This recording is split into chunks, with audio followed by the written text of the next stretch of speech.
So hello guys, theory of consumer behaviour के अंदर आज हम बात करेंगे इनकम इलास्टिसिटी ऑफ डिमांड की। और ये मोस्ट इंपॉर्टेंट टॉपिक रहता है नेट एग्जाम के लिए या जो अदर कम्पिटिटिव एग्जाम्स होते हैं उनके लिए। इससे काफ़ी जो है क्वेश्चंस वो है पूछे जाते हैं और न्यूमेरिकल क्वेश्चन जो है वो पूछे जाते हैं। तो चलिए समझते हैं इसको।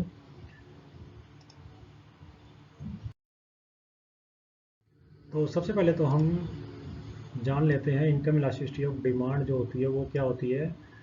जो मांग की आय लोच होती है वो क्या होती है। तो मांग की जो आय लोच है वो क्या है। तो मांग की आय लोच किसी वस्तु को खरीदने वाले उपभोक्ताओं की वास्तविक आय में बदलाव के लिए एक निश्चित वस्तु के लिए मांग की गई मात्रा में परिवर्तन को दिखाती है। इसका मतलब ये है कि आय के अंदर जितना परिवर्तन होता है, आय में चेंज जो है, उसके परिणाम स्वरूप जो मांगी गई मात्रा में कितना परिवर्तन होता है, कोरस्पॉन्डिंग चेंज कितना होता है मांगी गई मात्रा में, तो उसको जब हम मापते हैं तो उसको बोला जाता है मांग की आय लोच, इनकम इलास्टिसिटी ऑफ डिमांड। और इसको हम देखते हैं कि मांग की आय लोच की गणना करने का जो सूत्र होता है, जो फॉर्मूला होता है वो होता है आय में प्रतिशत परिवर्तन से क्या है कि हमें विभाजित करना पड़ता है मांगी गई मात्रा में प्रतिशत परिवर्तन है। तो मतलब कि क्या है कि जो मांगी गई मात्रा में प्रतिशत परिवर्तन है, percentage change in quantity demanded है, उसके डिवाइड में हमें करना पड़ता है आय में प्रतिशत परिवर्तन को, जैसा कि नीचे दिखाया भी गया है इनकम इलास्टिसिटी ऑफ डिमांड। इसको लेफ्ट हैंड साइड में हम लेंगे, जिसको शॉर्ट में लिख सकते हैं YED, income elasticity of demand. और राइट में हम लेते हैं सबसे ऊपर percentage change in quantity demanded, मतलब कि ये डिपेंडेंट वेरिएबल रहेगा। तो कितना change percentage quantity of demanded के अंदर हुआ है, कितना मांगी गई मात्रा के अंदर परसेंटेज प्रतिशत परिवर्तन हुआ है, उसको हम लेंगे ऊपर न्यूमरेटर में। उसके बाद नीचे हम लेते हैं परसेंटेज चेंज इन इनकम, आय में कितने प्रतिशत परिवर्तन हुआ है। ये इंडिपेंडेंट वेरिएबल है, तो आय में पहले परिवर्तन होगा जिसको इंडिपेंडेंट वेरिएबल बोलते हैं। और डिपेंडेंट वेरिएबल जो होगा वो होगा हमारा क्वांटिटी डिमांडेड के अंदर change, percentage change in quantity demanded. इसी तरीके से हम इसको क्या है कि ग्राफ के माध्यम से भी समझ सकते हैं। एक्स एक्सिस पे हम क्या है कि क्वांटिटी को लेकर चलेंगे एक्स एक्सिस पे, और वाई एक्सिस पे हम लेंगे इनकम को। तो एक्स एक्सिस पे हम मात्रा जैसे मान लेते हैं 0, 1, 2, 3, उसके बाद 4, उसके बाद 5, 6, 7, 8 और 9 और यहाँ पे 10, इस तरीके से हम लेते हैं। और आय जो है हम मान लेते हैं यहाँ पे 5, उसके बाद 10,000, उसके बाद 15,000, उसके बाद 20, 20 के बाद 25, 25 के बाद 30, 5 5 में हमने इसको डिवाइड कर दिया। उसके बाद 35,000, उसके बाद 40,000, उसके बाद 45,000। तो जैसा कि हम देख सकते हैं कि इंडिपेंडेंट वेरिएबल हमारा इनकम है, तो जैसे ही आय मान लिया यहाँ से 5 से 25 तक जाती है या ऊपर तक जाती है, तो जब वस्तुओं की क्या है कि मांगी गई मात्रा के अंदर वृद्धि होती है, तो इस तरीके की वस्तुएं या तो क्या होंगी, यहाँ से हम देखते हैं वो लग्जरी होंगी जो दिखाएंगी इलास्टिसिटी ग्रेटर देन 1, मतलब मांगी गई मात्रा में बहुत अधिक परिवर्तन। या फिर वो बेसिक या क्या होंगी, नेसेसरी गुड्स होंगी जिसमें इलास्टिसिटी n लेस देन 1 रहेगी, मतलब वो हमारे लिए अनिवार्य वस्तुएं होंगी। उसके बाद आय बढ़ने के साथ साथ जो बिल्कुल ये हमारा ऊपर की तरफ बिल्कुल पैरेलल टू वाई एक्सिस जो ग्राफ है इतना, ये दिखाता है नॉर्मल गुड्स को, मतलब सामान्य वस्तुएं क्या है कि उपभोक्ता इस तरीके से वो खरीदता रहेगा, आय बढ़ने के साथ साथ उसके अंदर वृद्धि होती रहेगी। तो यहाँ से यहाँ तक क्या है कि आय बढ़ने के साथ जो है वो वृद्धि होंगी, और इस तरीके की वस्तुएं या तो लग्जरी होंगी, बेसिक और नेसेसरी होंगी, या फिर नॉर्मल गुड्स होंगी। इसके बाद हम देखते हैं कि आय अगर बढ़ती रहती है, इस तरीके से बढ़ती है, और जो कोई भी वस्तु है वो उनकी मात्रा उपभोक्ता क्या है कि कंज्यूमर जो है अगर कम करता चला जाता है, कम कर देता है, यहाँ से जैसे हम देख सकते हैं, तो इस तरीके से क्या है कि आय बढ़ने के साथ वो वस्तुओं की मात्रा को, डिमांड क्वांटिटी डिमांडेड को, मांगी गई मात्रा को क्या कर रहा है, कम कर रहा है। तो इस तरीके की सिचुएशन के अंदर क्या होगा, वो वस्तुएं कहलाएंगी इंफीरियर गुड्स, घटिया वस्तुएं, निकृष्ट वस्तुएं, और जिसके अंदर elasticity of demand n less than 0 होगा। तो इस तरीके से ग्राफिकल के माध्यम से हम समझ सकते हैं कि कौन सी वस्तुएं नॉर्मल गुड्स होंगी, कौन सी इंफीरियर होंगी, बेसिक होंगी या लग्जरी होंगी। उसके बाद में यही बात आता है कि इसके अंदर आय परिवर्तन के अंदर जो है वो उनकी मात्रा की प्रतिक्रिया के आधार पर दो प्रकार की वस्तुएं जो है कंपैरिजन करने हमारा इसका मोटिव रहता है आय में परिवर्तन के परिणाम स्वरूप। और वो दो प्रकार की वस्तुएं एक होती है सामान्य वस्तुएं नॉर्मल गुड्स, और दूसरी होती है निकृष्ट वस्तुएं जिनको इंफीरियर गुड्स बोला जाता है।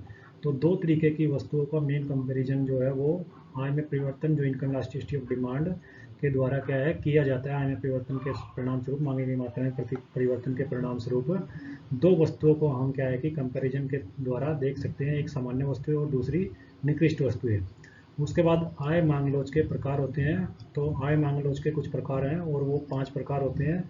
तो 5 तरीके की क्या है आय मांग लोच होती है। अगर क्या है कि पहला जो प्रकार है उच्च आय में वृद्धि के परिणाम स्वरूप क्या है कि मांगी गई मात्रा में अगर बड़ी वृद्धि के साथ आती है, तो यहाँ पे जो हमारी इनकम इलास्टिसिटी होगी वो क्या होगी, जब बड़ी वृद्धि बहुत ज़्यादा होता है तो यहाँ पे जो हमारी क्या है कि जो मांगी गई मात्रा के अंदर वृद्धि है वो आय में वृद्धि से ज़्यादा होगी, तो ई आई ग्रेटर देन क्या रहेगी, 1 रहेगी।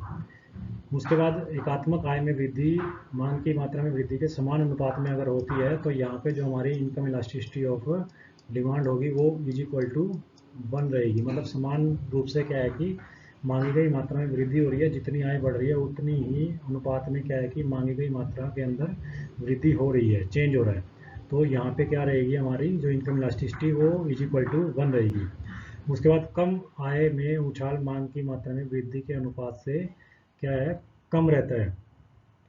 तो यहाँ पे जो हमारी इनकम इलास्टिसिटी रहेगी वो रहेगी लेस देन 1, क्योंकि जो मांगी गई मात्रा के अनुपात है वो क्या रहेगा, अगर कम रहता है और आय में वृद्धि ज़्यादा होती है तो यहाँ पे इनकम इलास्टिसिटी लेस देन 1 रहेगी। उसके बाद शून्य आय में परिवर्तन, ये इंपॉर्टेंट पॉइंट है। शून्य आय में परिवर्तन मतलब आय में किसी तरीके का कोई परिवर्तन न होने पर खरीदी गई मांगी गई मात्रा या तो समान रहती है या बढ़ती चली जाती है। तो इस तरीके से जो हमारी इनकम इलास्टिसिटी होगी वो इज इक्वल टू क्या हो जाएगी, इन्फिनिटी हो जाएगी। उसके बाद बात करते हैं नकारात्मक आय में वृद्धि के द्वारा क्या है कि मांगी गई मात्रा में अगर कमी के साथ वो आती है, तो नकारात्मक का मतलब ये होगा कि जो हमारी इलास्टिसिटी या फिर इनकम इलास्टिसिटी होगी, आय लोच जो होगी मांग की आय लोच, तो वो हमारी लेस देन 0 हो जाएगी। और लेस देन 0 का मतलब होगा कि वो वस्तु हमारे लिए क्या हो जाएगी, इन्फीरियर गुड्स होगी। मतलब जैसे जैसे आय बढ़ेगी मांगी गई मात्रा में जो परिवर्तन है वो क्या हो मांगी गई मात्रा के अंदर क्या हो जाएगी, कमी होती चली जाएगी, तो वो वस्तुएं होंगी इन्फीरियर गुड्स। उसके बाद देखते हैं एक एक न्यूमेरिकल एग्जाम्पल के द्वारा इसको। तो मान लीजिए क्या है कि आय में जो है 4% की वृद्धि होती है और इसके परिणाम स्वरूप जो है मांगी गई मात्रा के अंदर 2% की क्या हो जाती है, कमी हो जाती है। तो इस तरीके से क्या है कि वस्तु की मांग की आय लोच की हमें गणना करनी है, साथ में हमें निर्धारित भी करना है कि यह किस प्रकार की वस्तु है। और इस तरीके के क्वेश्चन जो है वो एग्जाम के अंदर पूछे जाते हैं।